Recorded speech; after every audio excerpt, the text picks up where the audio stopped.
Behold the harmony of airwaves as you immerse yourself in the captivating frequencies of WMNHLP, the sonic heartbeat of Manchester, transcending through the ether at 95.3 megahertz frequency modulation. Our transmissions emanate from the zenith of 1000 Elm Street. Venture into the heart of our creative realm at 119 Canal Street, where innovation and sound collide. We bear the imprimatur of Manchester Public Television Service in the venerable city of Manchester, New Hampshire, USA. Enrich your auditory journey with the depth of our licensed resonance. Dispatch your missives to WMNH953@gmail.com or traverse the virtual corridors of WMNHradio.org. Engage with our sonic vibrations by communing with us through the digital channels. Your radio beckons, eager to enthrall you with its mesmerizing cadence and envelop you in a symphony of boundless auditory wonder.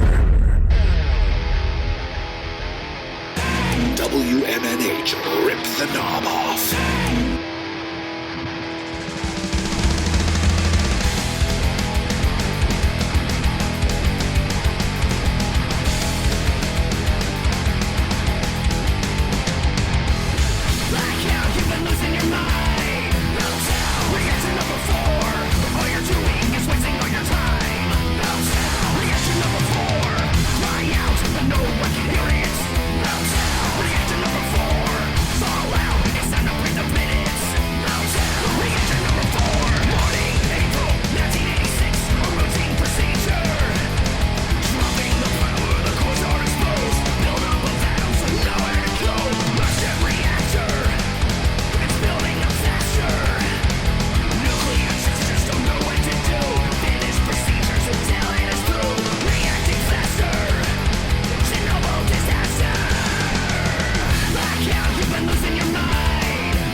That is reactor number 4. That is from the EP Radiation Sickness. I love that. That is so good.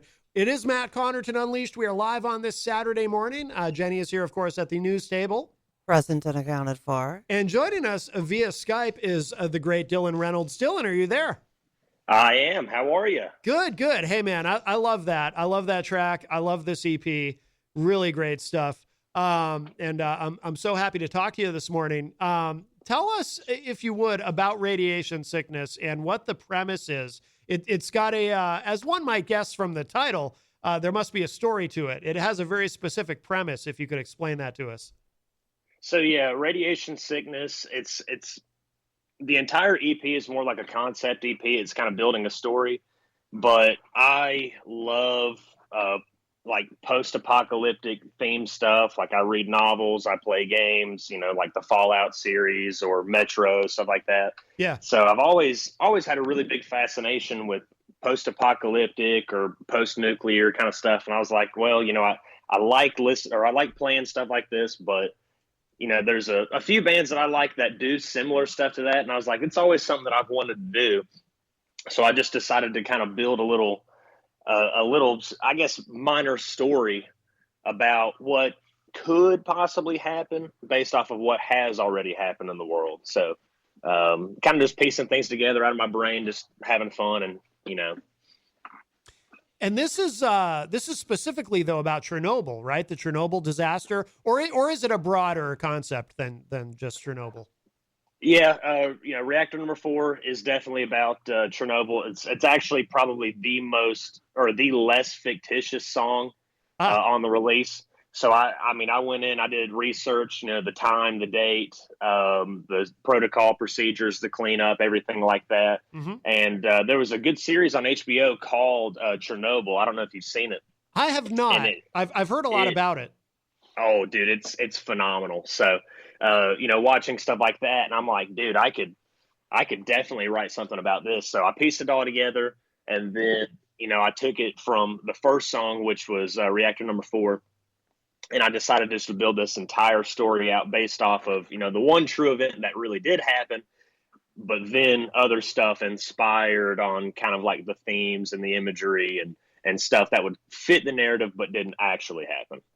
Yeah, it's particularly intriguing to me because I love the music and so regardless of what it's about, I would enjoy this, but particularly intriguing to me because I'm old enough to remember when Chernobyl happened, and I still remember coming home from school that day and the news had already broken, and I come home and I'm worried, and I turn on the TV.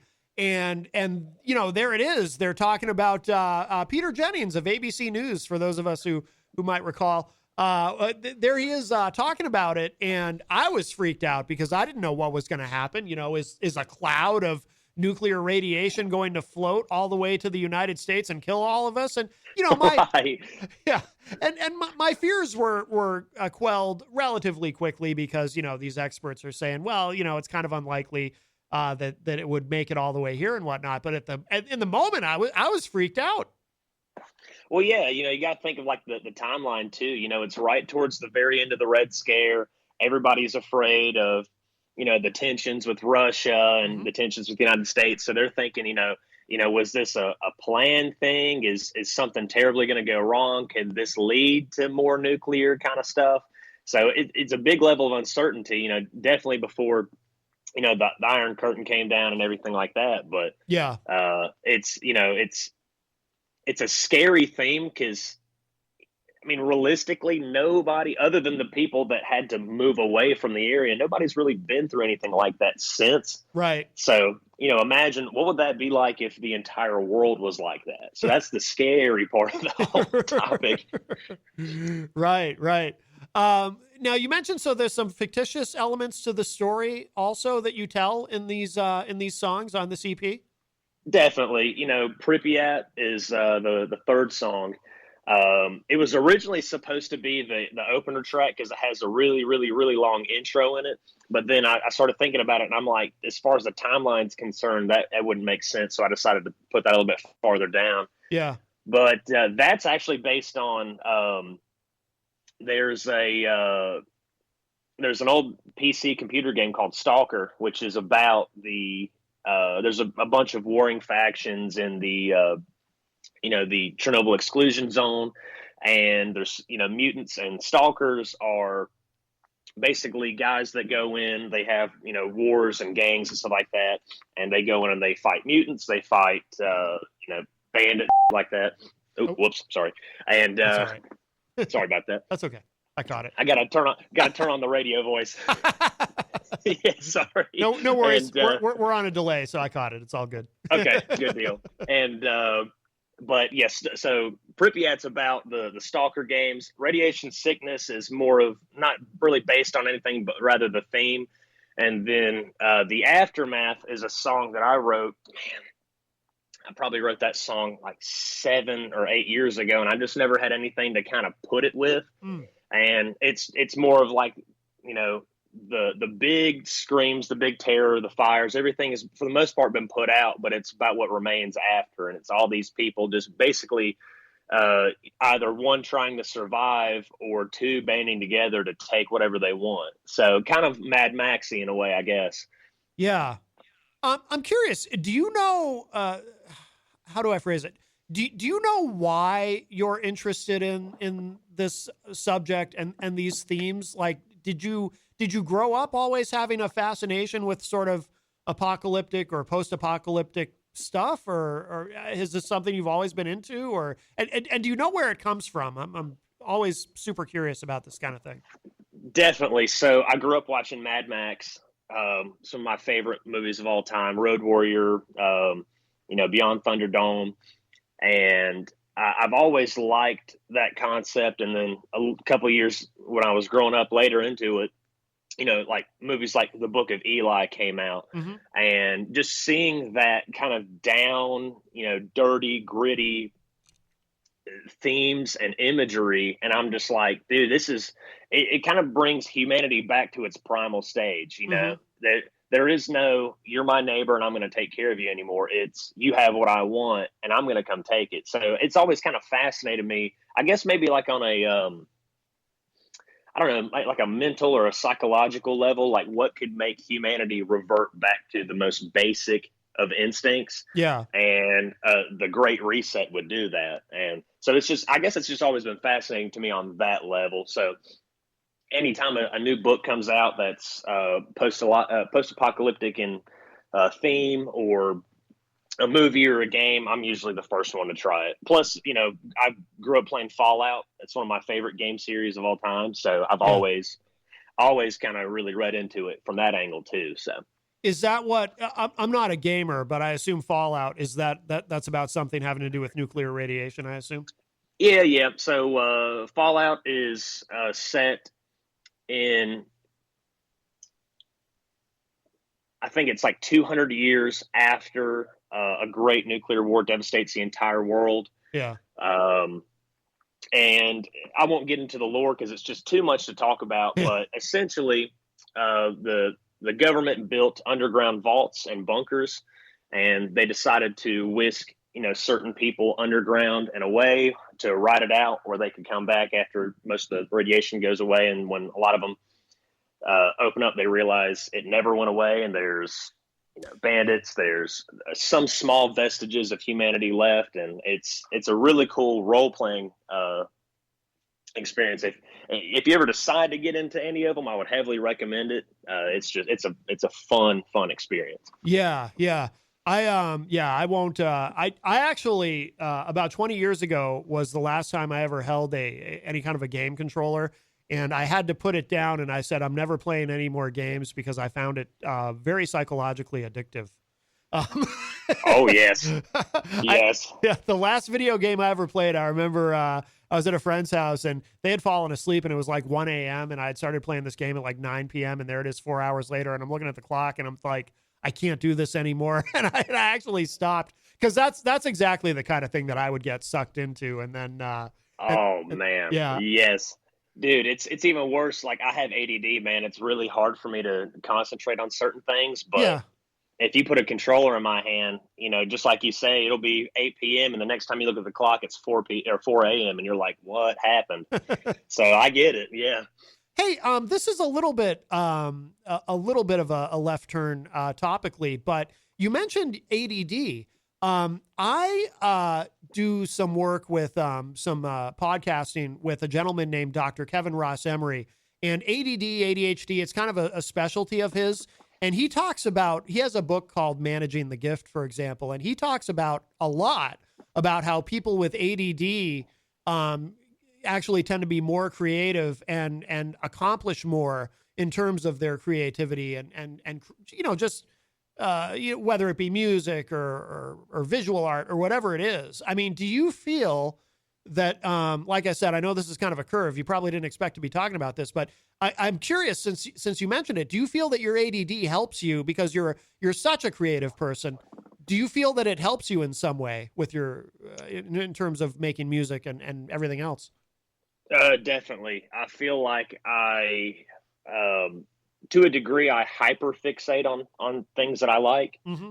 So, I'm not going to say like I'm a teetotal perfectionist, but if I look at something and I realize, that could be slightly better, there's an old common saying. It's like, if you're painting something, you're never really done painting it. It's just when you decide to quit, Yeah. because you can always add more paint. Right. So it's the same thing with music. I do graphic art.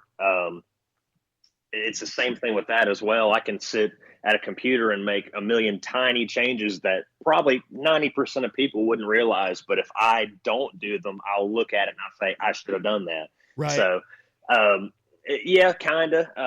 And then on the flip side of it, you get like writer's block or designer's block a lot. So sometimes you'll just sit there and be frustrated at a computer trying to write something or trying to design something to the point where you have to take a break. And sometimes it sucks, but that break is like a month long. And then when you come back from that break, it's like everything falls into place. But, if you spend too much time on something, then you'll just get annoyed with it. Right. But yeah. Do you, you've always got multiple things going on creatively anyway, right? So I'd imagine you just kind of move from one thing to the next, but they're all always in motion. Yeah, that's a way to keep it fresh too, is, you get a little frustrated with one thing, put it down, run to the next, knock that out, come back. So that definitely does help. Yeah. Yeah. And you mentioned too, being a graphic artist. So obviously you do all the artwork for, like Radiation Sickness. You did all that yourself, I would imagine, right? Yeah. So normally, under normal circumstances, I'll be 100% transparent with it. For normal clients that I have, I never use AI generated art. I think it's a cool tool to get inspiration, but I don't ever use it for clients of mine. Yeah. I did use it for my stuff just because it's something I wanted to put out as quick as possible. So I did a lot of editing to it, but for the most part, it is generated. But like I said, it's only stuff that I've used for my personal stuff. That way I'm not going to charge somebody, however much I charge for a design when it, took 10 seconds to generate versus, them tell me something specific and I'll make it myself. Sure. So, yeah. But yeah. That's interesting because that's another subject that comes up a lot on this show, AI and how it affects the music industry and art and so forth. Are you, how do you feel about AI in terms of music? Are you worried about it? Do you care? Is it, there's a lot of varying opinions on the matter. Well, you know me, I love rock music, right? So yes. As far as when it comes to playing it live, rock bands historically have for the most part, played every instrument live.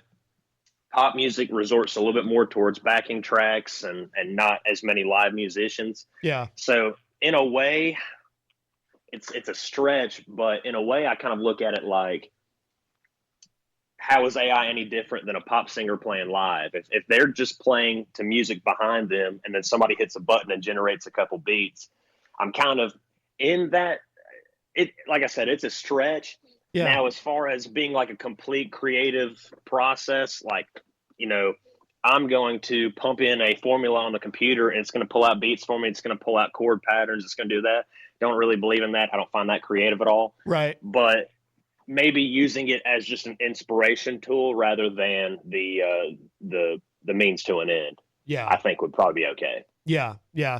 Yeah. It's going to be very interesting in the coming years to see how the music industry deals with it and so forth. But getting back to Radiation Sickness for a moment. So are you performing these songs live, or is this strictly a studio project, or how are you proceeding with it? Currently studio project only.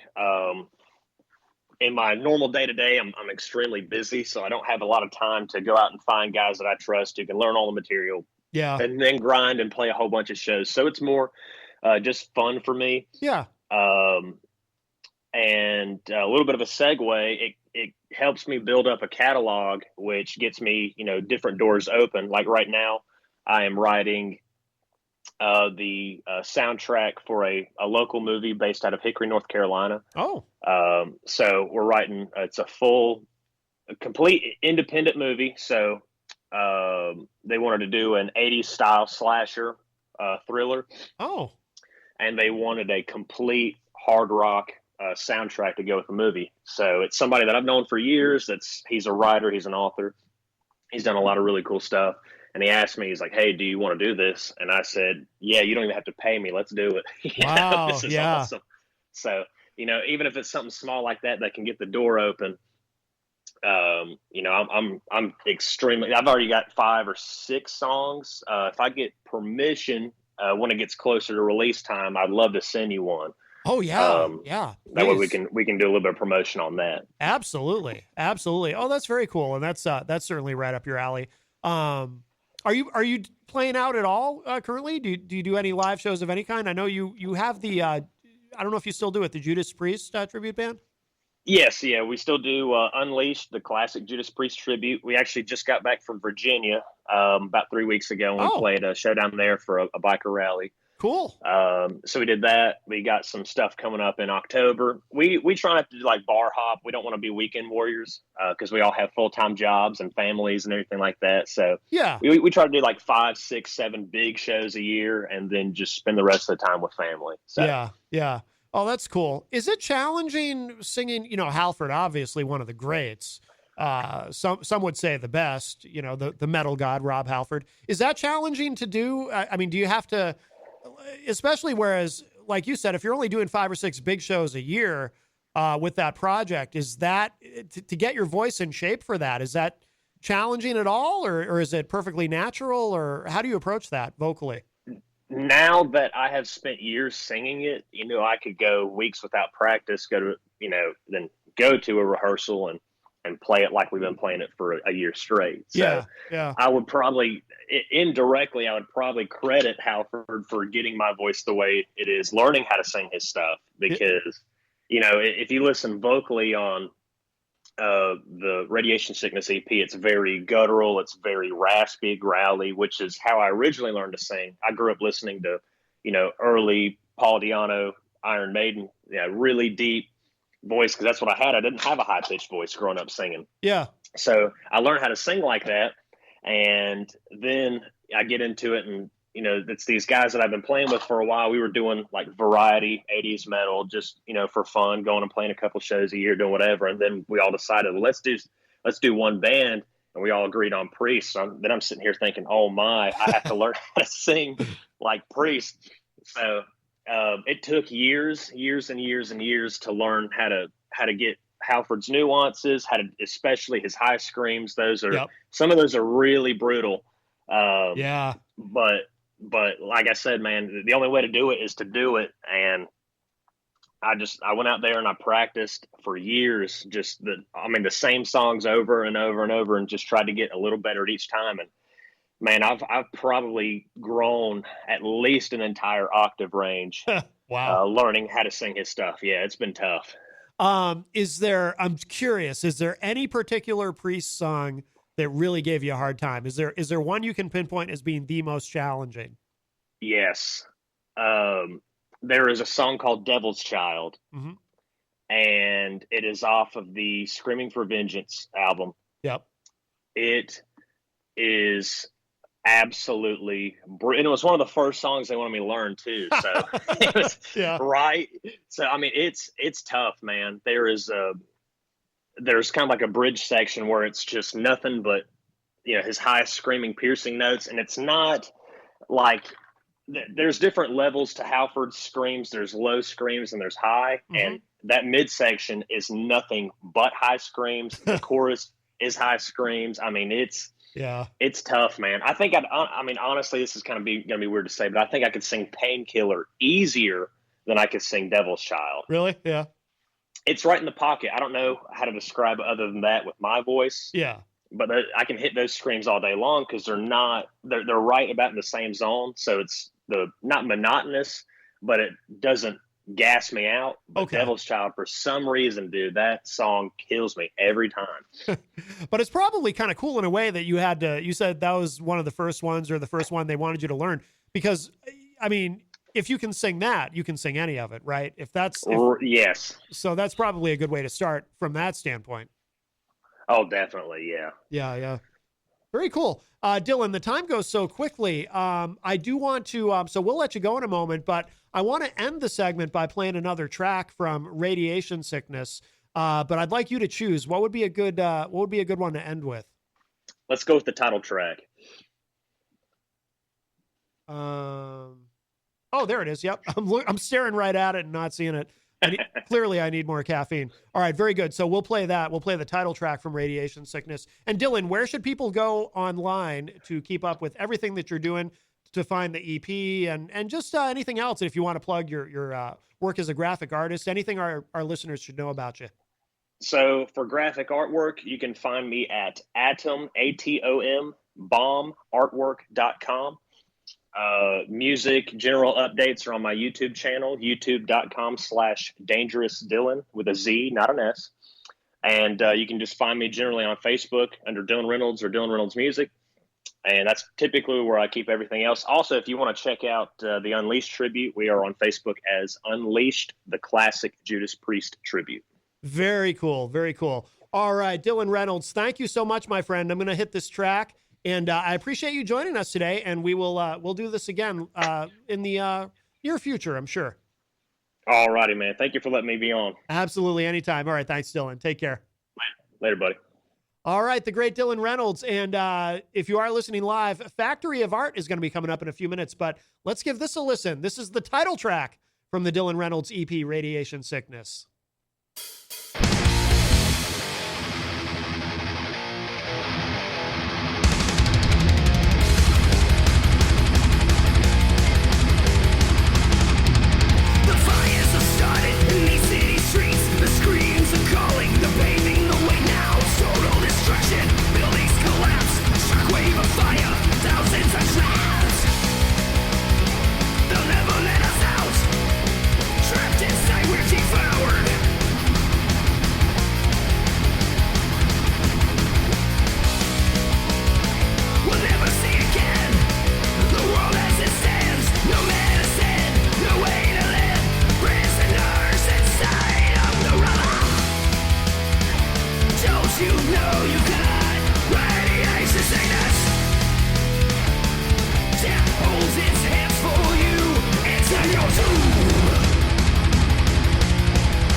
When it never ends, try you find a breath, eternity begins.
ghostly nightmares, I'll be there.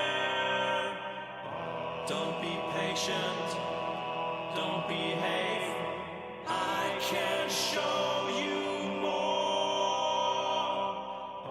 Dive into your own dark side, I was there before.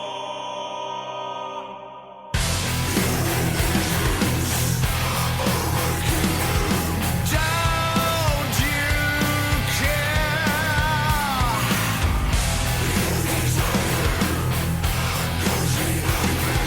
I'll be there. Don't be patient, don't behave, I can show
I love that. That is epic.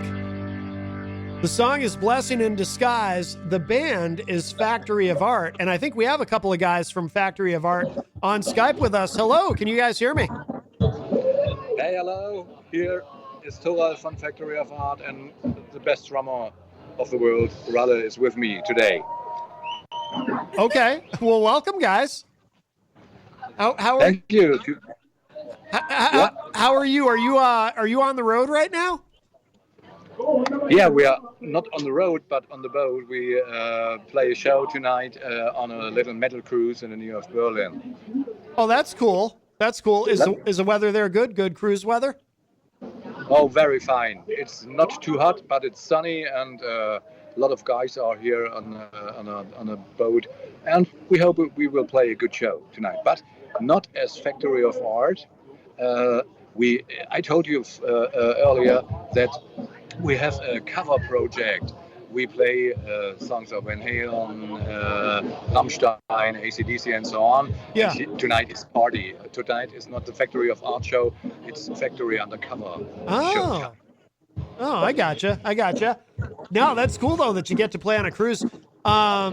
And congratulations, by the way, on the album. And I love these songs. I mean, this is next level. Blessing in Disguise is such an interesting song. You know, it's got, you know, kind of the power metal thing, but there's also some curveballs in there. There's some things you don't necessarily expect to hear. At one point, it sounds almost like a Moog keyboard is in there, or a Wurlitzer or something. It's really interesting.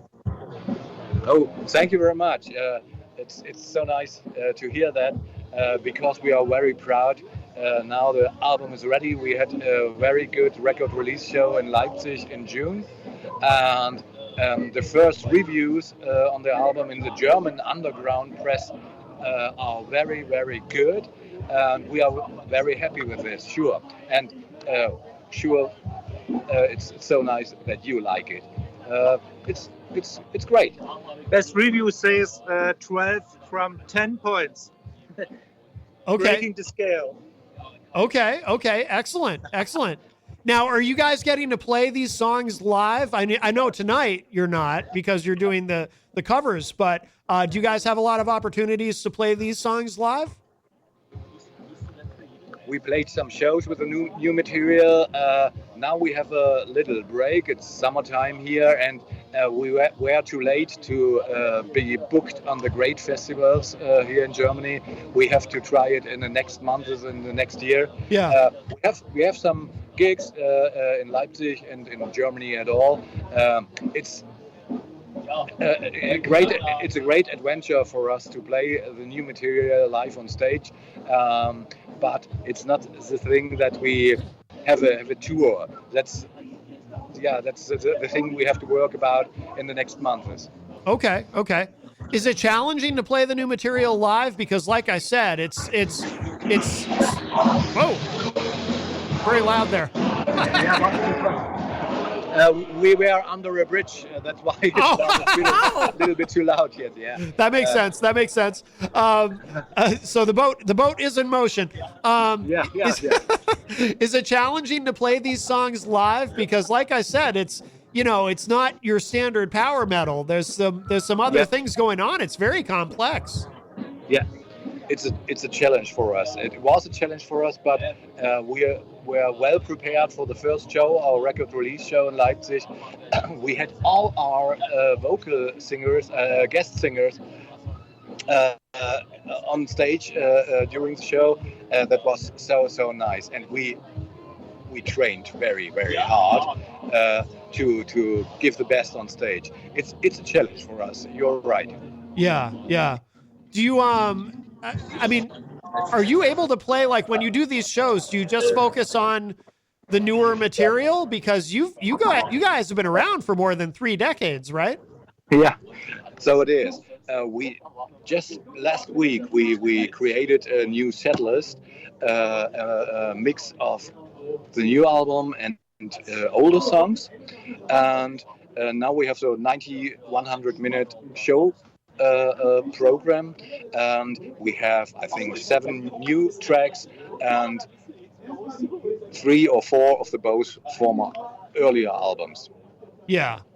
I assume, I mean, obviously, I don't know that I've listened to anything like really early from you guys. Has the sound changed over the years? I would imagine it has somewhat, right?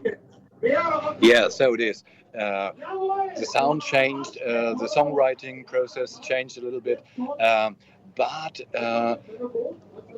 when we play on stage new material or older material, it's the same band, it's the same sound, and that I think it's a unit. The people like the old songs too. We play the best of them, I think, and it's a good mix of all. And people say, oh yeah, nice to have the new material. But it's nice to hear songs again that we never heard for 20 years live on stage. Yeah, I was going to say, so there must be people who've been there from the beginning, right? Do you see people at the shows who you remember from way back in the beginning when they first started to come out and see the band? Yeah, still of them are still alive. Yeah. And best for us is that these people, the die-hard fans from the first hour of the band, say, "Oh, it's so nice that you are back, and we like our new material too." I think it's for the people. It's nice to have the best of both worlds. Yeah, no doubt. When you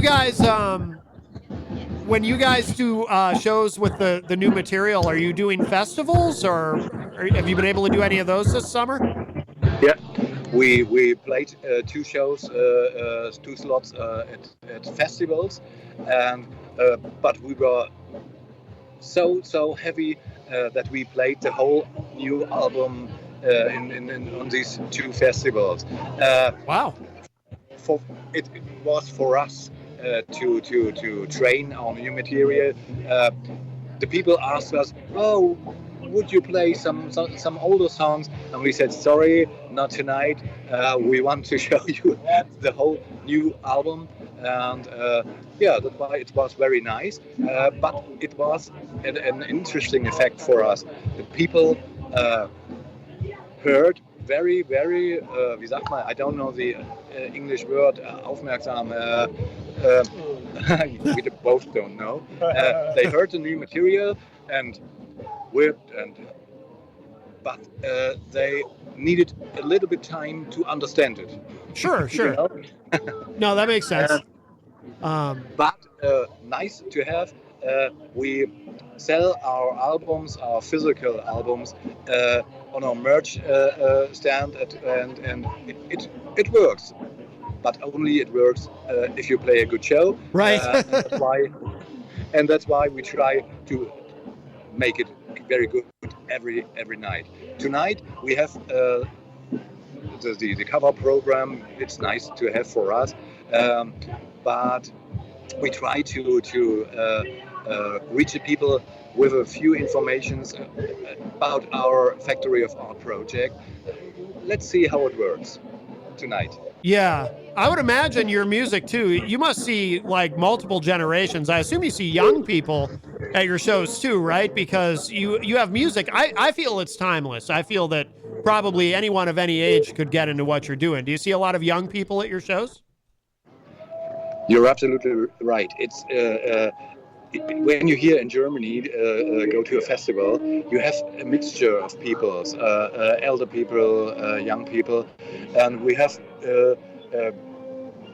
good response of both of them. You're right. It seems we yourself cannot say it's timeless, but if you say it, the people say, okay, it's so. I think that's the truth, yeah. And this is our experiences of the last tour shows. Yeah. Excellent.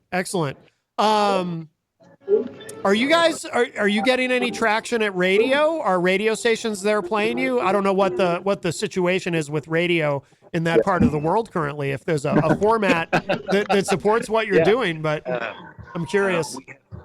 I don't. We like the American radio scene very much. Every time when I'm as a tourist am in the States, I like it so very much. But here in Germany, it's so commercial. Is it? Yeah. Yeah, it's so commercial. There we have with our music no chance. But there is a really great and interesting underground radio scene, and these guys are loving the new album, and we have airplay in internet radio stations here in Germany. Oh, excellent. Very good. Yeah. Very good. We are album of the month, June or July, in 5 or 6 radio stations here in Germany, and that's for us a very good thing, sure. Yeah. Congratulations on that. That is outstanding. Well, listen, guys, it's great to speak with you. We'll let you go. It sounds like there's a band. Is there a band on stage right now, or is that a stereo? Yeah. There's another band on stage. We look for the quietest place on this boat, but we have to go swim if you want to have it still walk. I understand. I completely understand. No, it sounds like a great time. It sounds fun. And when do you guys play? Is it in a few hours or is it soon? Yeah, we just have time. We have stage time is here in Germany 7:30 p.m. Yeah. It means 2.5 hours we have to go on stage, and we play our opener Rammstein Asche. Excellent. from a little German band. I've seen them from Berlin. Yeah, I've seen Rammstein. I can't pronounce it correctly, but my American mouth. But but I've seen Rammstein live, and it's quite a show. In fact, the times that I've seen them, if you're close enough to the stage, you can feel the heat coming from the pyro, which is a little scary. But there's a nice story of our earlier days. I played 2 shows as local support with Rammstein in the late 90s in Leipzig. It was a great experience for us, but they were so fantastic, so good as well. As little stage, it was a hall, not a stadium, but it was so great for us. And it was nice to meet the guys. It was the time of their first album, Herzeleid. Now, in these times, under the bridge. We come under the bridge. Sorry, it will be loud for a few seconds. Oh, that's okay. Yeah. Let's come. Here we go. Playground. Aussies, Black Sabbath, Paranoid. They are crying here. It's so nice here. So there we go. There we go. Sorry, now it's better. They should put some soundproofing panels under the bridge for when that happens. Yeah. But we went through and everything's fine, I hope. Yes. Yeah, and we play some songs tonight. Hell's Bells is the second song from AC/DC, and our last song, Sure, Motorhead, Ace of Space, and then we have 15, 16, 20 tracks to play tonight. We are the last band, the headliner, Yoo-hoo, and it's nice. Yeah, I hear Black Sabbath, Paranoid in the background. It sounds good. Yeah, sure, yeah. Whoever that band is, they sound good. But you will sound even better, I have no doubt. I hope so. We try it. It's party time for us tonight, but we want to play a good show. Yeah. No, you guys are amazing. Like I said, I love the album. Thank you so much for sending it to us, and I love these songs. I'm going to let you go in a moment so you can get back to it. But I have a question. What song should I finish the segment with? I opened with the single, of course, Blessing in Disguise. But do you guys have a suggestion on what you would like me to end the segment with? Just let us talk. Was wir sollen spielen? Back to life. Back to the life. Back to the life. The last track, the title track, would be nice. Okay. Yeah, we can go with that.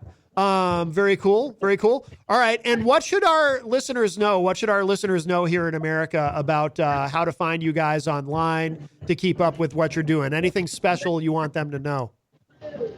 Yeah, sure. We have a new system. You find everything about Factory of Art under Factory -art.band. Okay. And we'll share the link out too to make sure people have it. But very good. Very good. All right. Hey, guys, thank you so much. Have a great show tonight. We'll let you go so we can hit this track. But I really appreciate you joining us today. Thank you very much. Thank you. It was so nice to be with you. And It was a pleasure. the best greetings from Berlin, from the boat, from Factory of Art. All right, guys. Thank you so much. Take care. Have fun. You too. All right. Bye-bye. Bye. All right. Bye-bye. All right. Factory of Art. What a great band. We will play this next to finish out the segment. This is a track called Back to the Life, from, of course, their album of the same name, the title track, Factory of Art. I definitely recommend you check them out. Great guys, and I love their music. And if you are listening live on Saturday, of course, coming up in the third hour, we have Eleanor and Spelfie from the Midnight Midnight. I always get it wrong. Creative Collective. Midnight Creative Collective.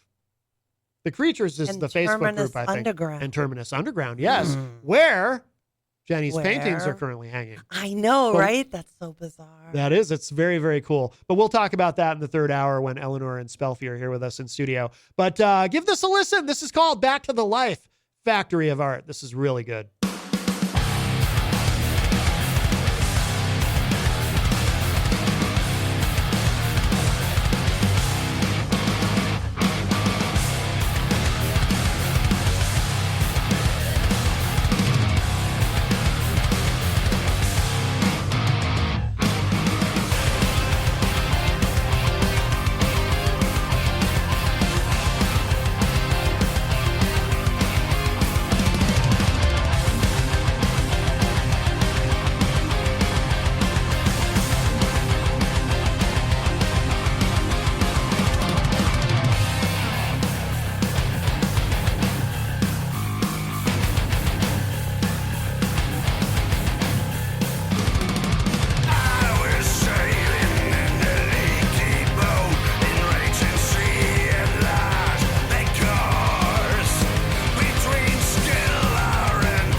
times of crisis, you need a law firm that stands by your side. With over 40 years of experience, Craig and Getsoulis is dedicated to fighting for your rights. As former state prosecutors, our attorneys have the knowledge and trial experience to provide an aggressive defense against any charge, from DUIs to homicides. If you've been injured, our compassionate team will assess your case and fight for the compensation you deserve. Serving all of New Hampshire, Craig and Getsoulis is here when you need us most. Visit craigatzulis.com or call 603-5551-234 for a free consultation. Craig and Getsoulis, your advocates, your allies. Bring your kitchen to life with Queen City Cabinetry, located at 87 Elm Street in the historic Sunbeam Mall in Manchester. Open Monday through Friday, 9 a.m. to 5:30 p.m. and Saturdays, 10 a.m. to 2 p.m. They can be reached at 603-222-2007 or on the web at queencitycabinetrynh.com. Come see the possibilities. Queen City Cabinetry, another proud sponsor of WMNH. Diz's Cafe is the place to put a smile on your face. Judy and the crew will take care of you. Bring your appetite and treat your taste buds right. Diz's Cafe is always a winning choice. Breakfast, lunch, or supper. Diz's Cafe at 860 Elm Street in downtown Manchester. Dine in, take out, or make a reservation. Call 603-606-2532. Eat, drink, and be happy.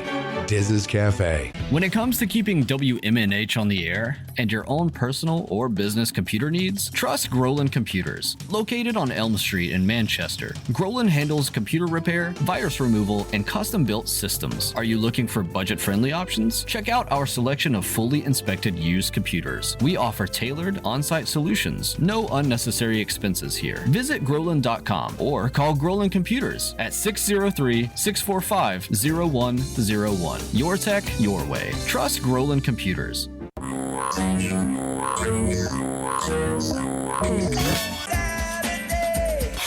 Midnight. 7 times out of 10, we listen to our music at night. Thus spawned the title of this program. Late Night Delight with DJ Midas, right here on WMNH Manchester. You wanna know why? Because I'm on the radio. Saturdays and Sunday nights, midnight to 4 a.m.